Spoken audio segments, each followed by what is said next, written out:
y la verdad es que pues disfruté porque el señor es de la edad de mi papá, entonces más o menos yo en mi mente dije, pues esto pasó, así ya está, así es un trabajo de documentación histórica, pero la crónica tiene, pues, es un género literario, creo que también por eso luego la pongo de, no, la historia no es literatura, es una disciplina, es una ciencia, entonces como que luego la crónica se lee un poco pues, como un género literario, algo así como de menor importancia, pero no, la crónica tiene su valor historiográfico, y ahora que ya estoy más experimentado en la vida, que ya tengo más tristezas conmigo, como dice la versión de Michoacán, pues ya entiendo más. Y, por ejemplo, de Fernando, pues yo soy acá de Pátzcuaro. Ahorita ya que escuché al maestro José Arturo, pues ya escuché que es de Acuitzio, y si se dedica al siglo XIX, pues muy probablemente es porque le interesó el canje de Acuitzio.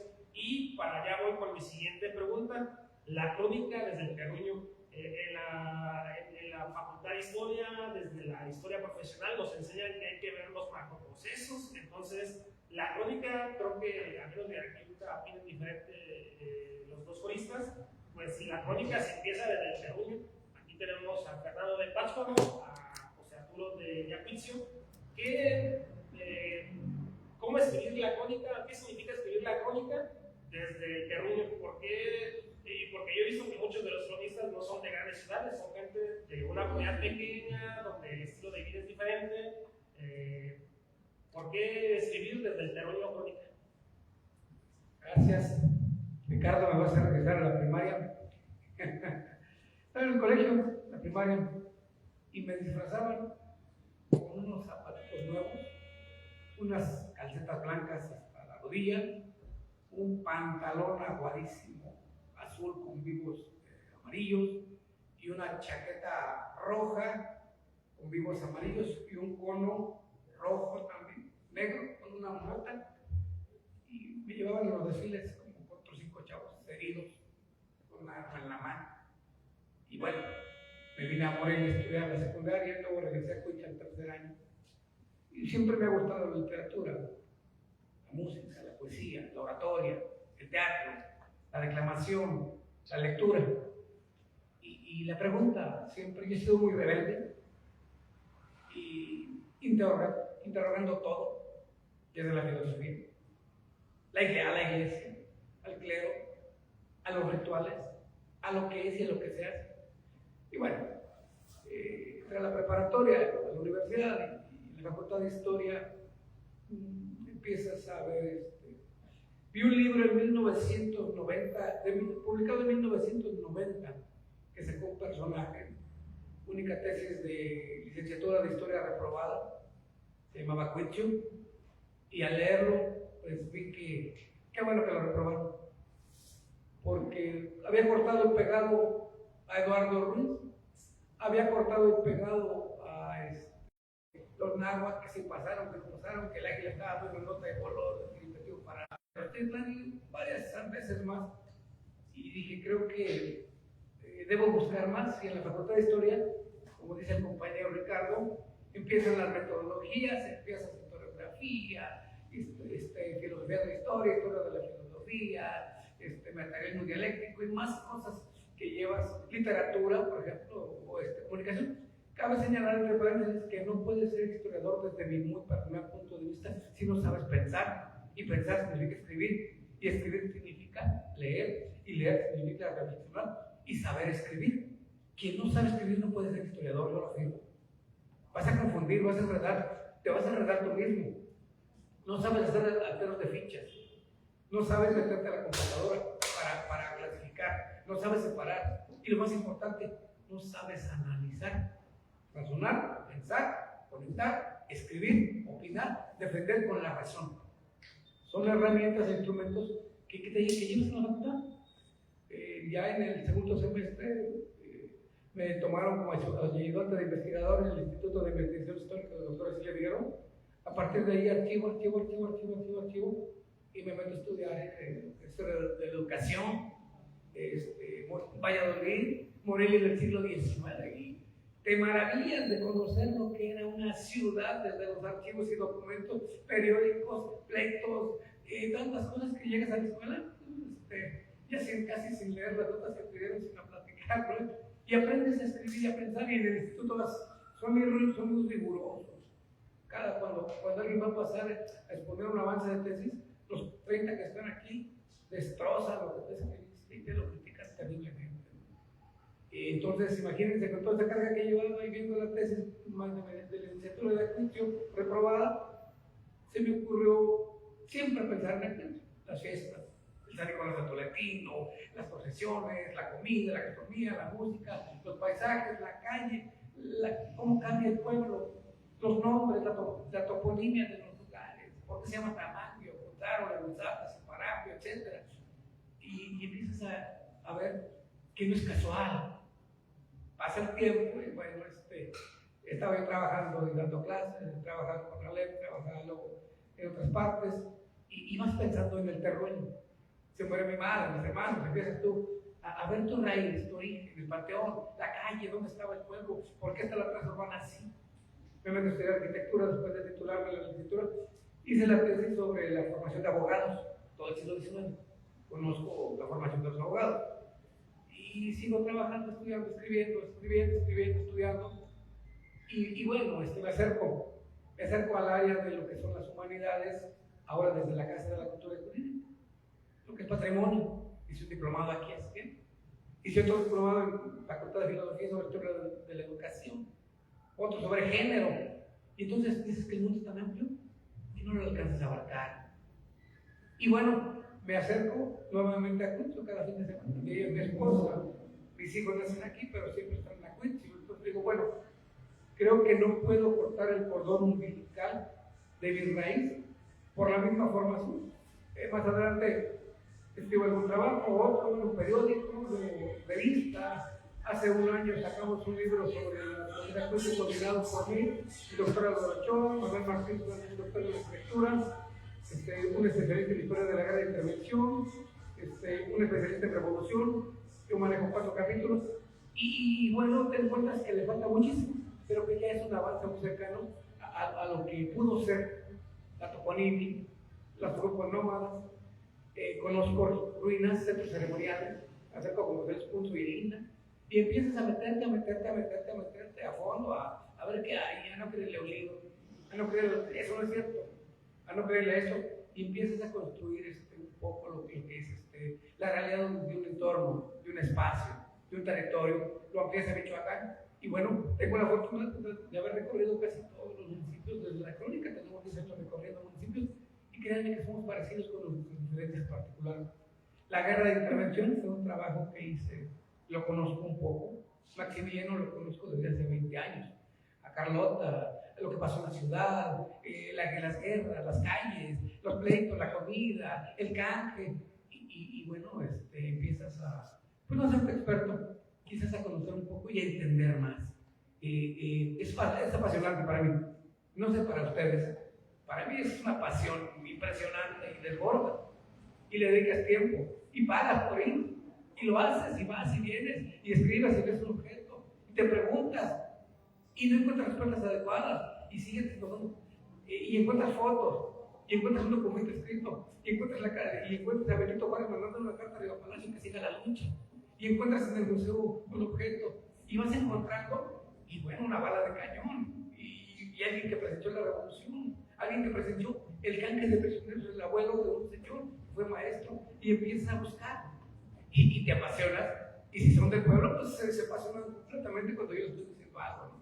Y no es fama. Para mí es una pasión impresionante conocer el lugar de donde eres. Ahora de Morelia, pues también conozco un poco de la ciudad. Pues esta parte de anticuaria, ya en la mañana escuchamos cómo antes de ser historiadores, pues muchos nos dedicamos a acumular cosas. Yo acumulo basura, yo lamentablemente voy a Oxxo y me da el ticket y ahí los guardo porque algún día pienso hacer ese económica de mis gastos, pero bueno. Amigo Fernando, crónica desde el Carruño, ¿qué significa escribir desde tu lugar de origen y investigar la historia de ese lugar? Bien, para mí, bueno, ser de Pátzcuaro, vivir en Pátzcuaro es bastante interesante y bastante comprometedor también. Es una ciudad muy antigua, una ciudad de los más antiguos más antigua de Michoacán. usan. Pero la parte de escribir sobre el lugar, lo primero que hay que generar son preguntas. Todos los generamos, todos para poder escribir sobre un tema tenemos que generarnos preguntas. A veces adecuadas y a veces inadecuadas. También las preguntas inadecuadas se van. Y luego hay que acudir a los lugares donde podríamos encontrar las respuestas. ¿Y quiénes podrían darnos las respuestas sobre nuestra ciudad, sobre nuestros terruños, sobre nuestras casas? Pues comenzamos primeramente con las personas mayores. Regularmente siempre acudimos a ellas. Y malhace la persona que quiere escribir algo y no acuda a estas personas. Claro, con este cuidado de poder saber que a veces, pues sin querer, pues nos estén dando un dato medio fallido, medio erróneo, interpretado y visto desde su ángulo, desde su punto de vista. Eso lo vimos también en la facultad cuando nos decían hay que tener cuidado con la parte de los procesos de historia oral. Si tendemos mucho a ser protagonistas de las historias que a veces donde no estuvimos ni presentes o estuvimos solamente presentes y vimos a un gobernante pasar y resulta que nosotros nos ponemos con que platicamos con él y gracias a que platicamos con él le dimos una idea para que pavimentar una calle, para que escribiera una ley o hiciera algún decreto. Por eso esa parte hay que ser cuidadosos. La otra parte, además de las personas mayores, ¿a dónde hay que acudir? Ustedes lo saben, muchos historiadores el día de hoy aquí, hay que acudir a las fuentes de primera mano, a los archivos. Y para eso hay que, quienes nos gusta quebrarnos un poquito la cabeza, entonces hay que aprender paleografía, hay que leer documentos del siglo XVI, sobre todo si queremos entender los procesos pues los procesos históricos, los modos de conquista, religiosos, militares, etcétera, etcétera. Y a veces nos encontramos con que en los archivos nos dan respuestas. ¿Y por qué me refiero a los archivos? Bueno, pues porque Pátzcuaro, justamente a mí me gusta hablar de ellos, porque Pátzcuaro tiene uno de los archivos más importantes de México, con documentos desde 1542 y tiene más de 10,000 hojas del siglo XVI. Entonces también para quien quiera enterarse de la historia de Pátzcuaro antigua, si no va al archivo de Pátzcuaro, pues tachecito ahí, tienen que ir. Bueno, creo que el Instituto de Investigaciones Históricas ya lo tiene microfilmado, entonces también pueden ir ahí. La otra parte, a las imágenes. Desde luego que hay que ir a la fotografía. Ahora hay procesos que se están dando últimamente para la interpretación de la imagen, la interpretación de la fotografía. Hay la maestra doctora Gabriela Alvarado tiene recientemente en el Instituto de Investigaciones Históricas su tesis sobre unos cuantos años, pero interpretando el tema de fotografía. Y la otra parte es, con todo esto, nos volvemos, como dijo Ricardo, coleccionistas, a veces de algo, a veces de todo, y a veces de todo, porque pues él puede coleccionar, puede guardar estos tickets. El Pátzcuaro me ha dado por coleccionar y por guardar últimamente todo lo que aparece en libros. Tengo alrededor de 150 libros que hablan o que tienen, bueno, no que hablan, que tienen el título Pátzcuaro, que en alguna parte dice Pátzcuaro. Si quiero juntar todos los libros que hablan de Pátzcuaro, bueno, sería una verdadera aventura. Pero resulta que no solamente esa parte nos ayuda y me apasiona hablar de ellos desde el terruño. Medallas. Y dice uno, pues, las medallas religiosas, no, pues resulta que hay medallas que se hacían por las curas de los reyes. Y Pátzcuaro, siendo una noble ciudad, se acuñaron medallas de Carlos III, Carlos IV, Fernando VII, de las que hemos Y no solamente en Pátzcuaro, hay unas interesantísimas de Salvatierra, hay de Zamora, hay de Morelia, y bueno, esos justamente son las preguntas que luego vamos haciendo. Y luego le hablamos y queremos interrogar para que la gente, a veces con la esperanza de que lo que nosotros interpretemos de los propios edificios, ¿por qué la arcada tal? ¿Por qué la columna tal? ¿Por qué la fachada de esta manera? ¿Por qué los siglos? ¿Por qué en Pátzcuaro las edificaciones tienen una pestaña? ¿Y por qué en Morelia no? Entonces, todas estas partes a veces parecieron preguntas adecuadas e inadecuadas. Y hay otras 1700 hablar acerca pues de Pátzcuaro y lo que les digo, ya ven que está viendo el reloj, ya voy. A las personas, a todos, seamos más curiosos y levantemos la cara cuando vayamos por las calles. Salvatierra es hermoso y además, si levantamos la vista, nos están diciendo cosas, nos hablan de cosas. Acuicio, no se diga. Morelia, por supuesto. Levantemos la carita un poquito del teléfono y veamos qué le podemos preguntar al edificio, o el edificio qué nos está diciendo. Veme, se hizo esto, aquí sucedió tal o cual cosa. Por eso hasta aquí la dejo.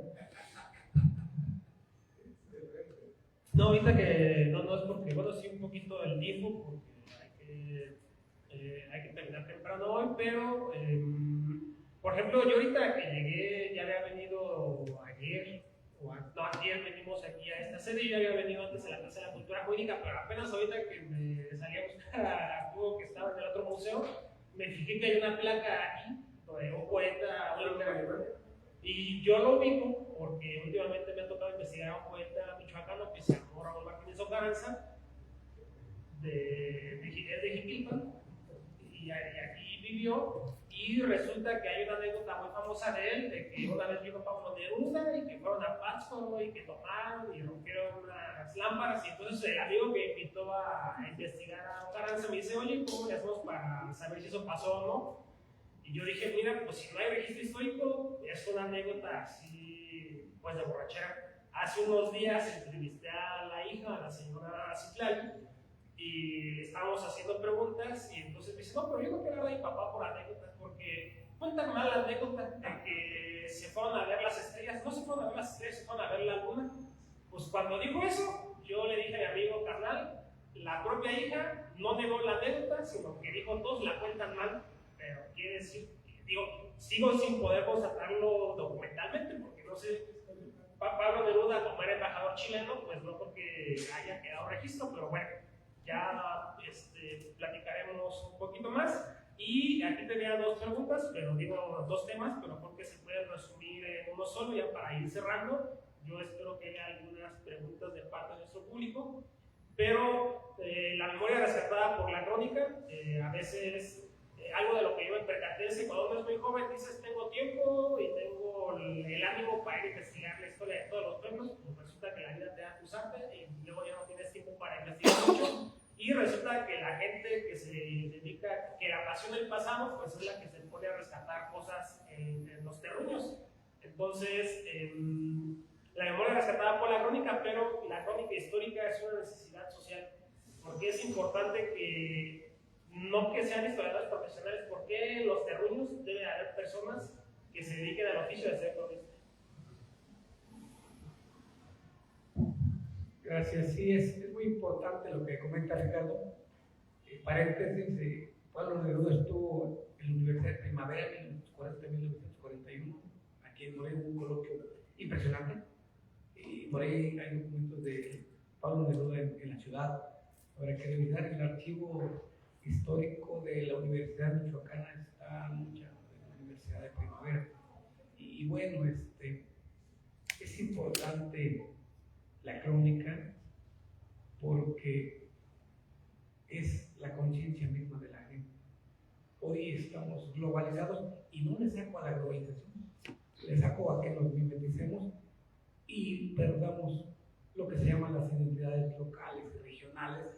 cuanto a lo que sí debemos tener.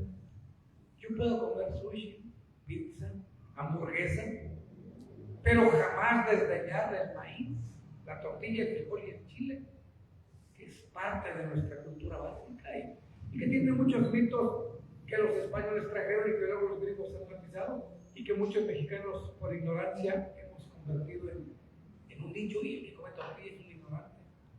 Creo que no. O que la civilización del trigo era de países como Mesopotamia y Egipto y estaban más adelantados. Tampoco.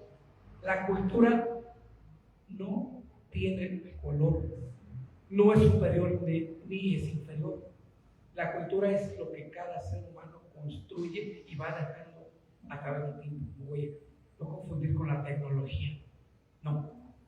La cultura es el quehacer del humano. Es lo que hace, lo que plasma, lo que deja. Es algo indeleble. Y es hasta genético en las plantas, en los animales y en los seres humanos. Y me atrevo a decir que las culturas purépechas, náhuatl, mexica, dejaron una gran herencia.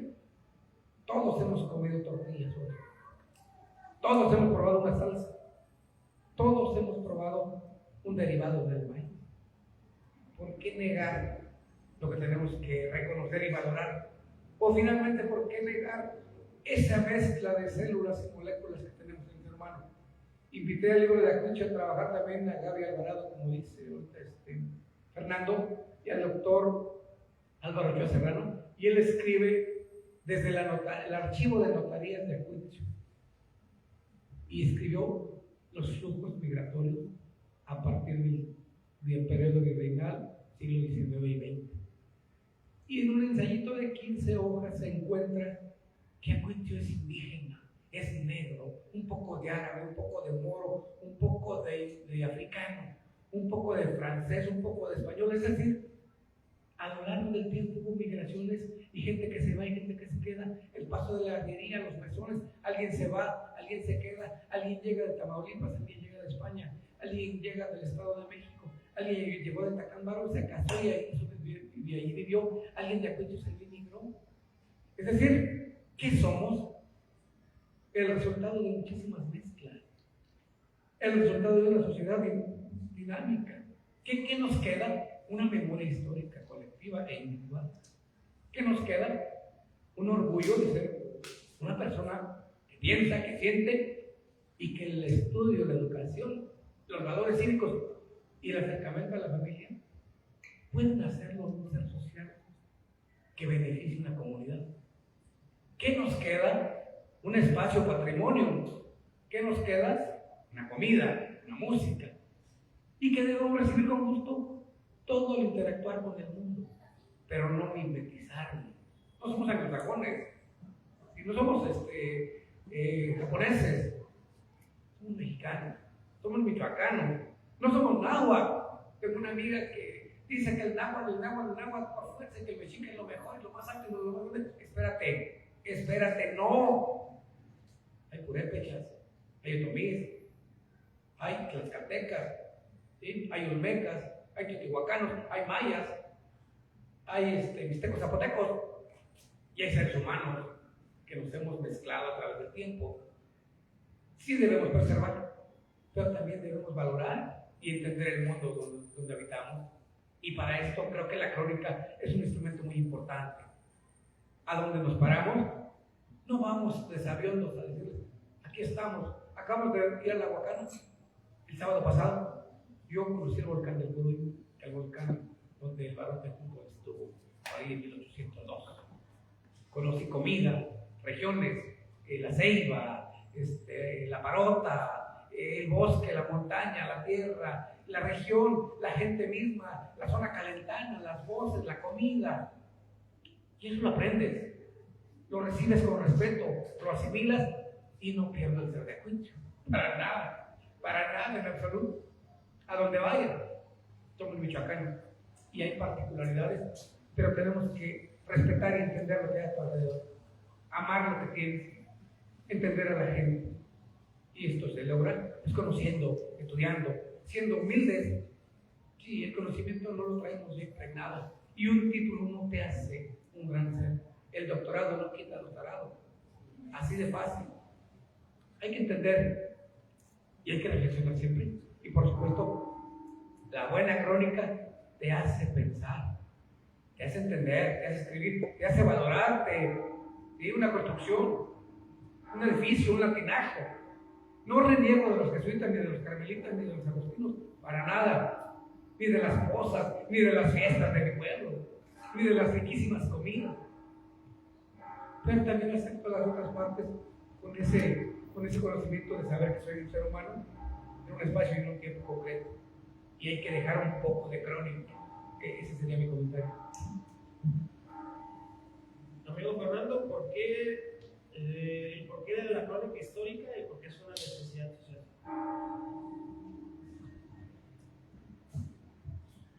Voy a tratar de ser muy rápido. Bien, la crónica ahora nos ha dado la oportunidad de ver, escuchar y sentir voces diferentes, sentires diferentes. Y me refiero, por ejemplo, a este libro que se llama Parte de la crónica de la vida de una persona. De Francisca, por ejemplo, Francisca de la Cruz, solamente les debo el primer párrafo, que dice, y lo verán ustedes, dice: todos los días Francisca se levanta a las 5:30 de la mañana, hace tortillas de maíz, gorditas rellenas de frijol, de papa, de rajitas, de chicharrón, gorditas de trigo de sal, de piloncillo, tortillas de harina de trigo, de las grandes, luego se va a venderlas al pueblo de Ongarícuaro. Ahí tiene sus clientes, llueva o no llueva, haya frío, aire, calor, ella se levanta a trabajar. Es parte de la crónica, es parte de la vida de una persona. Quizá para algunas personas en este momento no es importante, quizá para su familia sí, quizá para los antropólogos, los etnólogos en un futuro será, o para los propios historiadores será oro molido. Segundo, la parte de los cronistas, decíamos hace un rato y quizá contesto ahora también parte de esa pregunta. Bueno, los cronistas nos podemos dar muchas oportunidades, además de los historiadores que no se pueden dar estos lujos. Un cronista puede sentarse y puede compartir la mesa y de la mesa, de los platillos que se gusten en la mesa y de la sobremesa puede salir una excelente crónica. También nos permitimos el poder compartir, poder a veces hasta interpretar leyendas, que los historiadores no le echan mucho a las leyendas, más bien los cronistas. Y tercero, estamos en la era de la comunicación, pero peligrosamente podemos quedarnos sin nada de ella, sin compartir. Las plataformas cada vez se vuelven más, buscan monetizar más, y esto que ahorita están transmitiendo en vivo, hay una política o una política de Facebook que dice que en 30 días esto se elimina. Entonces, si a alguien le pareció interesante esto que dijimos, los únicos que pueden por ahora, en menos de 30 días, descargarlo son los administradores. Los demás nos quedamos solamente con esto.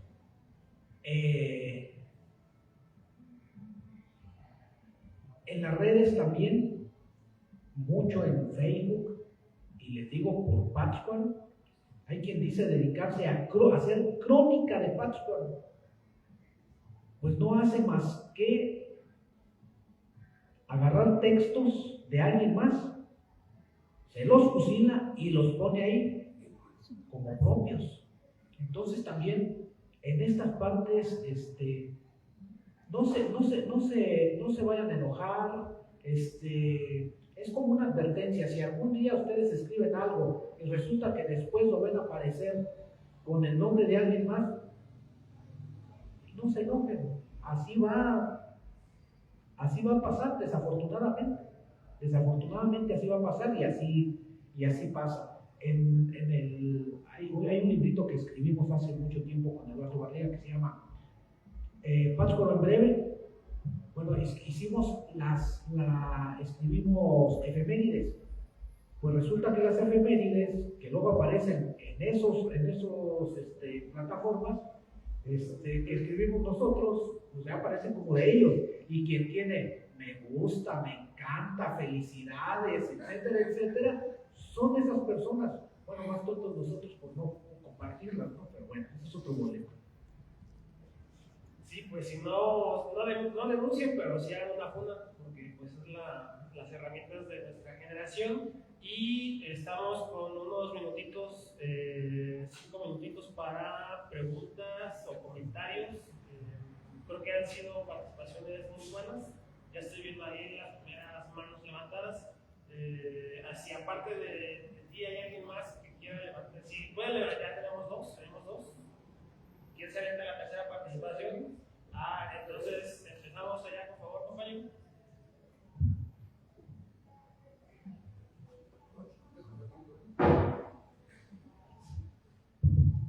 Bueno, pues felicidades por el foro, creo que es muy interesante.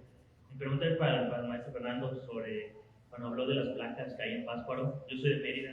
En Mérida en el centro histórico hay unas placas no sé exactamente alrededor de cuántas calles, pero hay unas placas que, bueno, históricamente sabemos, los historiadores de ahí, que era como la manera de delimitar, vaya el nombre de la calle, ¿no?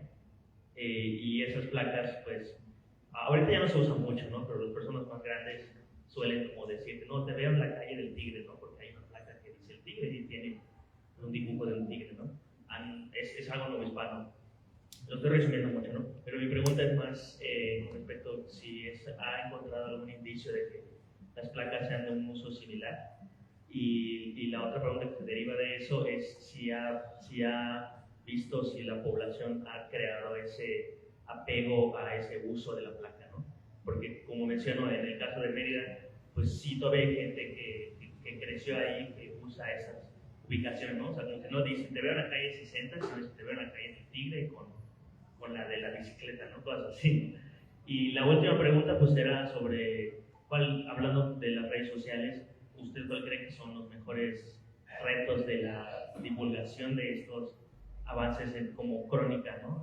Cómo hacer llegar quizá a grupos de personas que no son historiadores, por ejemplo, ¿no? Que no les importa tanto la historia como nosotros, y más que nada pues para la población en general. Gracias. Mi compañero, yo digo, si les parece bien, hacemos estas tres, y si nos da el tiempo, otra más. Hola, ¿qué tal? Buenas tardes. Yo vengo de Coahuila. Hay un cronista muy famoso allá en Coahuila, no lo conocen como Catón. La pregunta es la siguiente: ¿cuál es porque eso pasó ahí en Coahuila, hay una asociación de cronistas e historiadores? Entonces, ¿cuál es la pregunta? Bueno, más bien la pregunta es: ¿a qué se enfrentan ustedes como cronistas cuando hay un mal cronista? Que si pasa, ahorita comentaba lo del copy-paste de ese libro, como un caso también ahí en Coahuila. ¿A qué se enfrentan cuando a ese cronista la población le cree lo que dice? Y ustedes como cronistas saben la verdad y saben que están mintiendo. Porque también ahorita, como decía del Facebook, ahí hay muchos que, historia de Saltillo, Saltillo antiguo, y hay muchas cosas que preguntan. De hecho, ahorita le comenté a unos amigos que andaba acá en Morelia en dichos eventos, y me preguntaban acerca de las leyendas de las personas que emparedaban en las paredes, que porque hay gente que cuenta y las crónicas. Entonces, ¿a qué se enfrentan ustedes como cronistas batallando, digamos, con esos falsos cronistas, como quieran decirlo? Porque muchas veces hasta los mismos municipios los ponen a ellos como cronistas, y ahí es donde, con todo respeto para el cronista, se lo merece. Amigo José Luis, yo creo que ya, si ya no hay nada más, ya será la última por cuestiones de tiempo. Ya cualquier cosa pueden abordarlo por compañero. Sí, bueno, creo que vimos el cronismo desde historiadores, casi no desde cronistas. La cuestión es de que aparentemente lo que se ha vendido aquí es la idea de que el cronista es un historiador, y creo que hay una diferencia fundamental, y precisamente es en el contexto del orden literario. O sea, un cronista describe un partido de fútbol, ¿no? Y metió 5 goles y además el público gritó.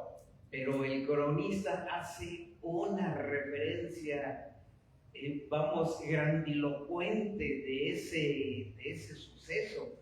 Hace una reflexión más que la crónica simple, la crónica periodística. Hace algo que impacta en la percepción de la gente cuando la lee o cuando la oye. Y creo que aquí sí, ¿qué es lo que ustedes opinan respecto a la diferencia entre un historiador y un cronista? Un cronista que no solo es el hecho que está presente o que se puede leer incluso, porque el cronista puede irse a los documentos históricos, sino cuál es la interpretación emocional plasmada en el texto de esa parte que está ya sea vivida o en una tradición oral o en una historia escrita. ¿Cuál es su opinión? Muchas gracias. Empezamos con Fernando. Muy bien, muchas gracias. Bueno, en cuanto al tema de las placas, sí existen las mismas referencias, sobre todo para la parte, más que con el propósito epigráfico, que es decir, que se colocan para resaltar un hecho acontecido en una plaza, en una casa, etcétera, etcétera. También existen placas que refieren a los nombres de las calles y el nombre antiguo que tenían estas calles. Bien recuerdo la placa que dice la calle Vasco de Quiroga, antigua de Colón. Es la que está en Pátzcuaro hacia la subida del museo que todos conocen. O la calle la calle Portugal antigua del reloj, que es subiendo de la Plaza Vasco de Quiroga hacia el templo de la compañía. Sí existen, sí existen esta parte. La segunda parte es que en el 2018-19, como director del archivo histórico, yo le hablaba al presidente municipal lo importante que era que en las casas significativas existieran estas placas. Se mandaron a hacer placas de tapula de cerámica y se colocaron algunas, no todas porque ya nos ganó el tiempo y se hubo cambio de gobierno y al final de cuentas ya no están. Por ejemplo, afuera del Palacio Municipal pudimos colocar esta placa que hace referencia basado en la información de la hija del maestro Caranza, que dice que el preso más famoso que tuvo Pátzcuaro en este lugar fue Pablo Neruda. Me preguntaron como 18,000 veces si gente que fue a ver el documento, a ver dónde está la firma de Neruda que estuvo aquí. Realmente no existe. El apego a los lugares y las referencias a veces no solamente son las placas, son los lugares referenciales. Ahí en Pátzcuaro tenemos la pila del Torito. Nos vemos en la pila del Torito.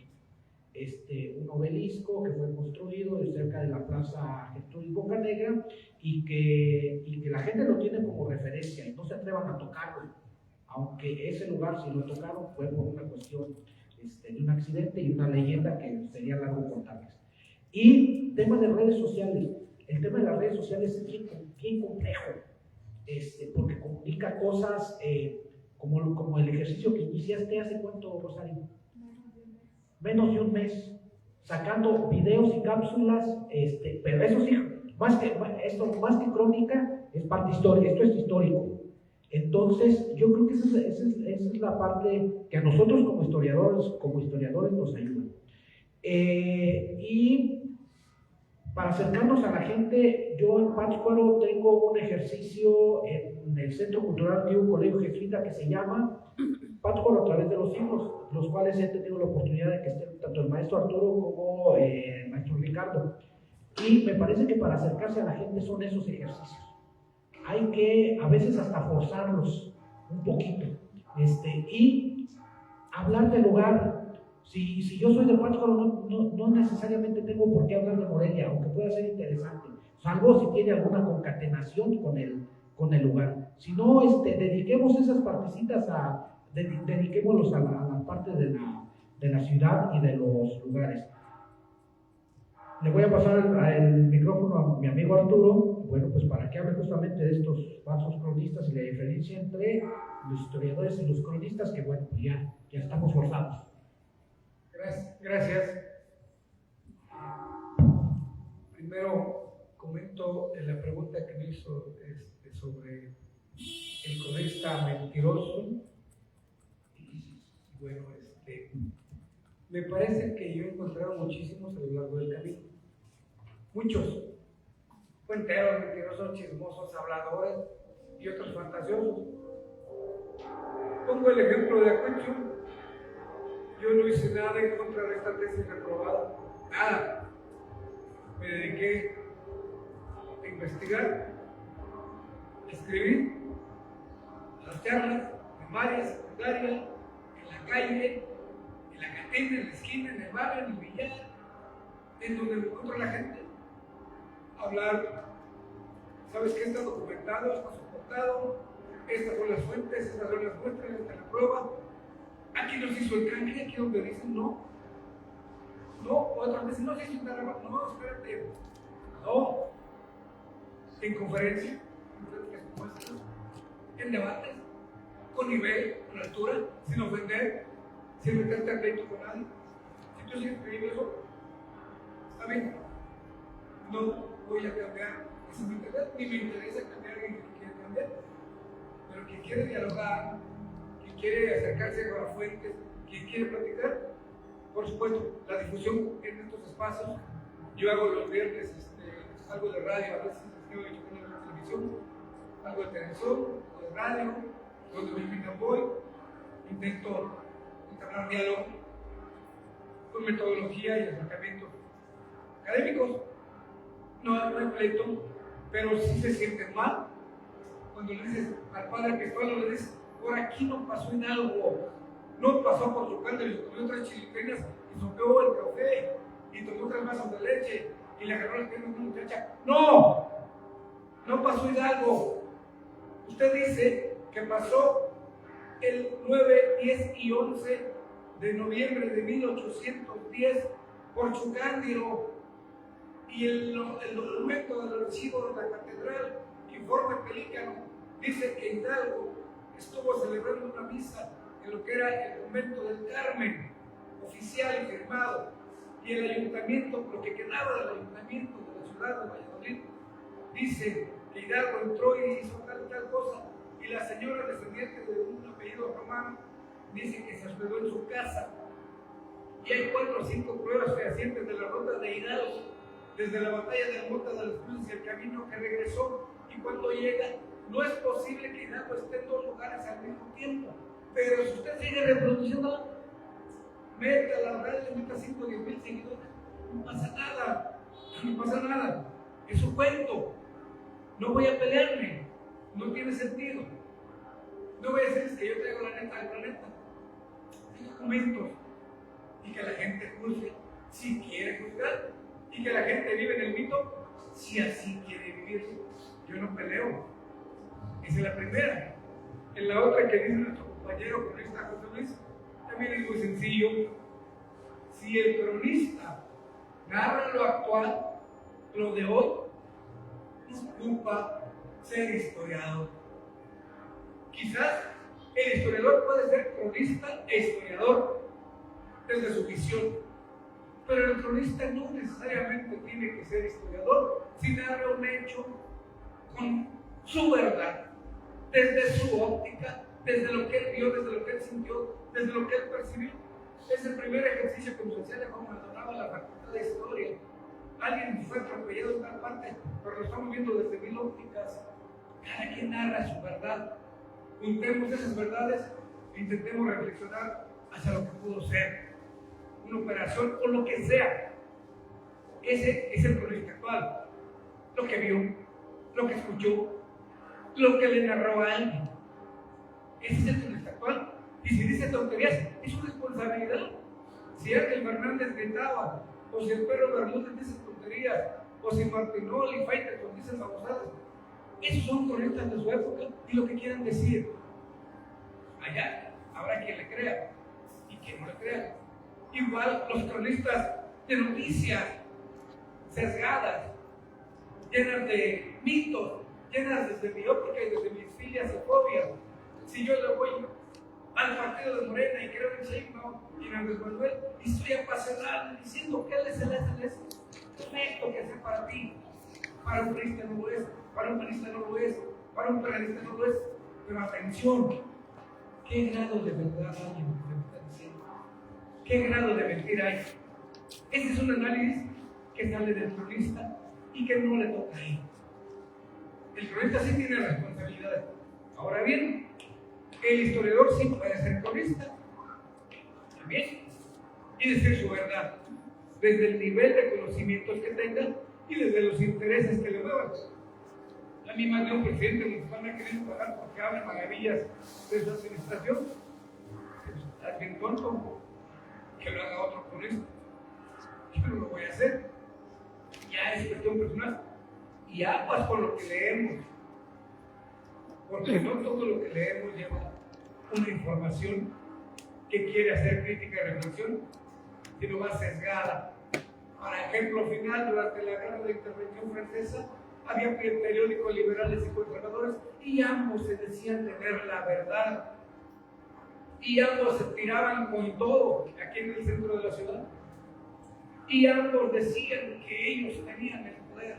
Unos decían que Dios los había puesto para salvar al mundo y otros decían que la religión era el opio de los pueblos y que había que ser liberal. Y ambos tenían rasgos de verdad y ambos tenían mucha carga de mitos, de fobias y de pleitos que no dejan construir un México mejor. Creo que la conciencia es algo terrible, no es solamente moral ni ética de una religión, es conocimiento y es acción. Y la crónica, cada quien le va a dar el nivel que cree y será responsable de ese nivel que le dé su crónica. ¿Sí? Allá él que lo hace queriendo manipular y manejar masa. O pobre de aquel ignorante que se cree que sabe todo y que plasma su verdad con malas intenciones. Pero el cronista que narra lo que él cree, lo que él siente, lo que él ama, lo que él quiere de su pueblo, la receta antigua, la fiesta que vio, el reloj que se puso, ¿sí? El desfile maravilloso, la inauguración de una calle. Creo que está haciendo una crónica riquísima ayer y hoy. Esa es mi opinión, que tampoco es la verdad. Tampoco es la verdad. Eso es lo que yo creo. Y a mí no me creen todo. Simplemente opino desde mi formación, desde mi punto de vista, desde mi experiencia como cronista. Creo que vale mucho la pena ser cronista, vale mucho la pena ser historiador, vale mucho conjugar en ramas y a los dos los respeto. Creo que respeto menos al historiador que se cree Dios y que escribe tesis doctorales para 3 o 4 tontos que están en su cubículo para que le echen incienso, para cobrar grandes cantidades y encerrarse en su mundito tonto y sentirse que domina el mundo desde su cubículo en cualquier institución. Es un historiador y quizás lo sea de forma egoísta. El historiador sale a la calle. El historiador crea conciencia igual que el cronista. El historiador se acerca al pueblo. El historiador está en la calle como Michelet dentro de la Revolución Francesa al frente gritando y buscando por libertad. Esa es mi opinión, no es la neta del planeta. Es mi punto de vista y asumo la responsabilidad y asumo las consecuencias de esto que estoy diciendo. El doctor que investiga la cura del cáncer y no la da a conocer a nadie, maldita sea por la que estudio. Hago la analogía con el historiador que investiga y para nada sirve más que para cobrar una mensualidad y que le echen incienso y humo. Eso no sirve. Y que se crea el padre de los historiadores. Tenemos que entrar en el diálogo y el mundo está acá, no en un cubículo.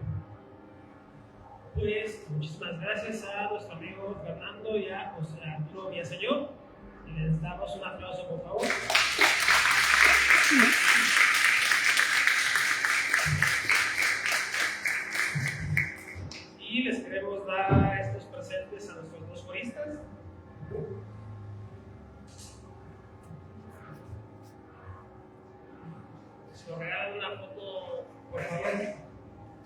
Y aprovechamos para agradecer también a los titulares de la Casa de la Cultura Política por habernos permitido estar en este lugar y estar puntualmente terminando las actividades de hoy. Los esperamos el día de mañana en el Museo del Estado para el último día de actividades y la clausura del cuarto Congreso Nacional